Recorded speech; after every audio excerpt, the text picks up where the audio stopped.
हम शुरू करने वाले हैं जुजुत्सु काइसेन के सीजन 2 को। दोस्तों इस सीजन के शुरू के 5 एपिसोड्स में हमें प्रीमैच्योर डेथ आर्क देखने को मिलेगा, यानी कि इन 5 एपिसोड्स में हमें गोजो का पास्ट दिखाया जाएगा जब वो भी एक सेकंड ईयर का स्टूडेंट था। इसके सीजन 1 को मैं ऑलरेडी एक्सप्लेन कर चुका हूँ, तो आप पहले उस वीडियो को भी जरूर देख लीजिए। तो चलिए अब जानते हैं आगे की कहानी को एपिसोड नंबर 1 के साथ, जिसका नाम है हिडन इन्वेंट्री। तो दोस्तों ये कहानी 2006 में शुरू होती है, जब गोजो और गेतो एक ही क्लास में पढ़ते थे। हम गेतो को एक सुनसान गली में जाते हुए देखते हैं जिसमें कर्स्ड स्पिरिट का साया है और गर्मी के मौसम में इनकी तादाद कुछ ज्यादा ही बढ़ गई थी। गेतो को गली के अंदर एक कर्स मिलता है जो कि एक इंसान को खा रहा था। गेतो तुरंत ही अपनी टेक्निक से उस कर्स को एक्सॉर्साइज करके उसे निगल जाता है। दोस्तों गेतो की कर्स्ड टेक्निक का नाम है कर्स्ड स्पिरिट मैनिपुलेशन। इस पावर से गेतो किसी भी कर्स को एक बॉल बनाकर उसे एब्जॉर्ब कर लेता है और फिर गेतो जब चाहे तब उस स्पिरिट को अपने अंदर से बाहर निकालकर अपने हिसाब से उन्हें कंट्रोल कर सकता है, जो कि एक काफी ज्यादा पावरफुल टेक्निक है। और इसीलिए गेतो को सेकेंड ईयर में ही स्पेशल ग्रेड की रैंक दे दी गई थी, यानी गेतो भी गोजो जितना पावरफुल है। खैर उस कर्स को निगलने के बाद गेतो कहता है कि सिर्फ मैं ही जानता हूँ कि इसका स्वाद कितना ज्यादा घिनौना है, और वो किसी एक दिन की बात भी करता है जिसके बारे में हम आगे जानेंगे। इसके बाद हम देखते हैं ग्रेड 1 सॉसेरर मेमे और ग्रेड 2 सॉसेरर लॉरी को, जिन्हें हमने पिछले सीजन में भी देखा था। इन दोनों को एक भूतिया महल को इन्वेस्टिगेट करने का मिशन मिला था। इस घर में एक अमीर आदमी अपनी फैमिली के साथ रहता था जिसके कई सारे रेस्टोरेंट्स थे, लेकिन पिछले साल आई महामारी में उसका सारा धंधा चौपट हो गया और कर्जे में डूबने की वजह से उसने अपनी फैमिली के साथ खुदकुशी कर ली थी। उसके बाद से ही ये अफवाह फैलने लगी कि वो महल भूतिया है, क्योंकि अब तक इंटरनेट आ गया था। फिर कई सारे स्टूडेंट्स मजे मजे में उस महल के अंदर गए थे, लेकिन वो कभी वापस नहीं लौटे। अब कोई और इसका शिकार ना बने, इसीलिए इन दोनों को वहां भेजा जा रहा था। वहां पहुंचते ही लॉरी कर्टेन बनाने लगती है। दोस्तों कर्टेन बनाने से आम लोगों को पता नहीं चलता कि यहाँ क्या चल रहा है, लेकिन मैमे उसे मना कर देती है कि इसकी जरूरत नहीं है, क्योंकि कर्स महल के अंदर है ना कि बाहर। अब ये दोनों उस घर के अंदर जाते हैं और देखते हैं कि यहाँ चारों तरफ कचरा पड़ा था। ये सब देख लॉरी थोड़ी डर जाती है। अब मेमे उसे कहती है कि उन दोनों को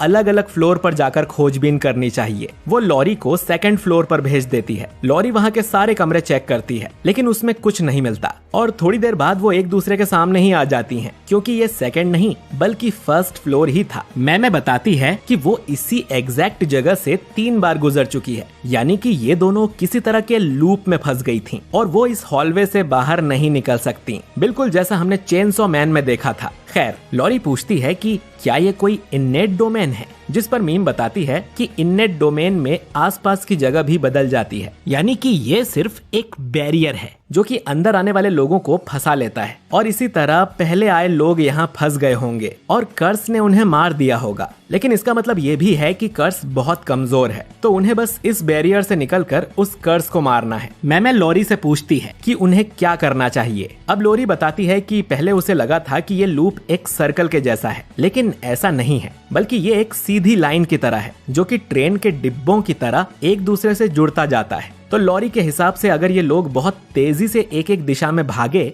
तो डिब्बों को जुड़ने का टाइम नहीं मिलेगा और ये लोग बैरियर को तोड़कर बाहर निकल जाएंगे। मैमे लॉरी के इस आइडिया को 100 में से 90 नंबर देती है, क्योंकि एक साथ भागने की जगह इन दोनों को अलग अलग डायरेक्शन में भागना चाहिए, जिससे बैरियर और जल्दी टूट जाएगा। अब ये दोनों ऐसा ही करती हैं और लॉरी को लगता है कि वो लोग कामयाब हो रही हैं, लेकिन फिर बैरियर के साथ साथ ये पूरा मेंशन भी टूट कर गिरने लगता है और लॉरी किसी तरह उससे बाहर कूद जाती है। बाहर वो अपने जूनियर गोजो को देखती है जो कि उसे बचाने आया था। दोस्तों असल में इन दोनों को बैरियर के अंदर टाइम का पता नहीं लग रहा था और ये 2 दिन से वहाँ फंसी हुई थी, इसीलिए गोजो और गेतो को इन्हें बचाने यहाँ भेजा गया है। गोजो लॉरी का मजाक उड़ाते हुए कहता है कि रोना बंद करो, अब मैं आ गया हूँ। जो सुन लॉरी गुस्सा हो जाती है और तभी इस महल का कर्स इसके पीछे प्रकट होता है, जिसके लिए गेतो एक बड़ा सा कर्स बाहर निकालता है जो कि उस कर्स को अपने मुंह में भर लेता है ताकि बाद में गेतो उसे भी एब्जॉर्ब कर सके। फिर गेतो भी लॉरी का मजाक उड़ाते हुए कहता है कि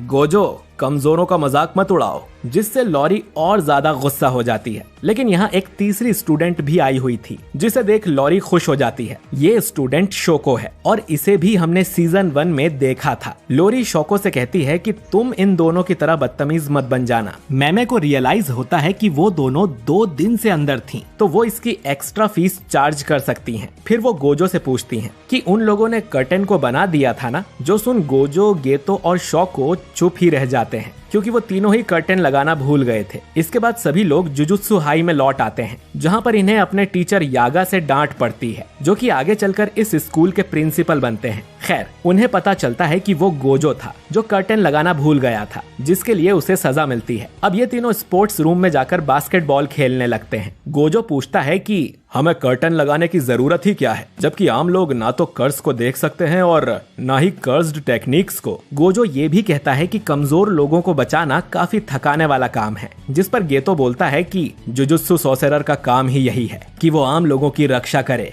गोजो गेतो के आदर्शों का मजाक उड़ाता है, जिससे दोनों में टेंशन बढ़ने लगती है और ये देख शोको यहाँ से निकल जाती है। अब गेतो गोजो से लड़ने के लिए एक कर्स को बाहर निकालता है और उससे कहता है कि चलो ये मामला बाहर चलकर निपटाते हैं। लेकिन तभी टीचर यागा यहाँ आ जाता है, जिसे देख ये दोनों दिखावा करते हैं कि वो तो बस कसरत कर रहे थे। यागा बताता है कि वो इन दोनों को एक नए मिशन पर भेज रहा है। दोस्तों, सीजन 1 में मैंने बताया था कि स्कूल में 1000 साल का सॉर्सरर है जिसका नाम है मास्टर टेंजन। टेंजन की कर्स टेक्निक के कारण वो अमर है, लेकिन उसका शरीर फिर भी बूढ़ा होता रहता है और हर 500 साल के बाद उन्हें अपने शरीर को बदलकर टेक्निक को रिफ्रेश करना पड़ता है। अगर वो ऐसा नहीं करते तो उनकी टेक्निक उनके बूढ़े शरीर को चेंज करने लगती है, जिससे वो खुद का कंट्रोल खोकर इंसानियत के लिए खतरा भी बन सकते हैं। और इस बार टेंजन जिसके साथ अपना शरीर मर्ज करने वाला है वो एक लड़की है, जिसे ये लोग स्टार प्लाज्मा वेसल कहते हैं। इनका मर्ज 2 दिन के बाद होगा, तो गोजो और गेतो का काम होगा इस वेसल को सही सलामत यहाँ स्कूल में लेकर आना, क्योंकि उस वेसल की लोकेशन लीक हो गई है। और 2 ग्रुप्स हैं जो कि उनके पीछे पड़े हैं।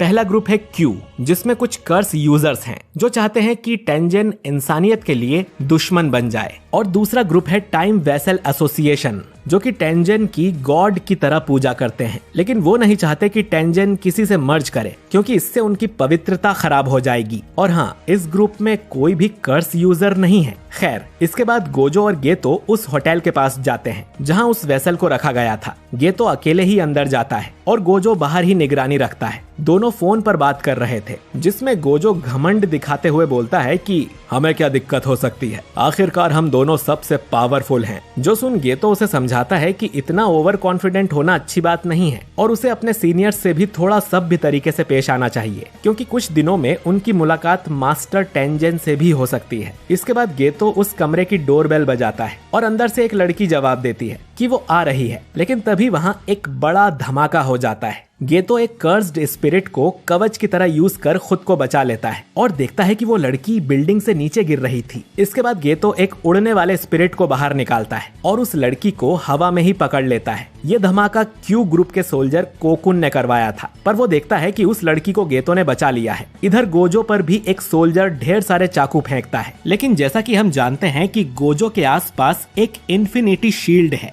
जिससे गोजो को कुछ भी नहीं होता। ये सोल्जर गोजो को पहचान लेता है, क्योंकि उसने गोजो के नाम के काफी चर्चे सुने थे और वो गोजो को लड़ने के लिए चैलेंज करता है। गोजो इसके लिए मान जाता है, लेकिन एक शर्त पर कि वो इस सोल्जर को तब तक नहीं मारेगा जब तक वो उससे रहम की भीख ना मांग ले। पास ही की एक बिल्डिंग में हम 2 लोगों को बात करते हुए देखते हैं। इनमें एक आदमी कॉन्ग बताता है कि उनके ग्रुप टाइम वेसल एसोसिएशन में कोई कर्स यूजर नहीं है जो जुजुत्सु सॉर्सरर से लड़ सके, लेकिन उनके ग्रुप के पास पैसा बहुत सारा है और इसीलिए उन्होंने एक कॉन्ट्रैक्ट किलर को हायर किया था उस लड़की को मारने के लिए। कॉन्ग इस किलर को जेनिन नाम से बुलाता है। ये किलर कहता है कि अब उसका नाम जेनिन नहीं है बल्कि फुशिगिरो है और वो उनका ये काम जरूर कर देगा। और ये एपिसोड यहीं पर खत्म हो जाता है। तो दोस्तों, जेनिन और फुशिगिरो नाम सुनकर तो आप समझ ही गए होंगे कि ये आदमी आखिर कौन है, लेकिन स्पॉइलर की खातिर मैं अभी चुप ही रहूंगा। बाकी आप कमेंट करके बताइए कि आपको सीजन 2 का ये पहला एपिसोड कैसा लगा। और अगर आप चाहते हैं कि मैं आने वाले एपिसोड्स भी एक्सप्लेन करूं तो कमेंट बॉक्स में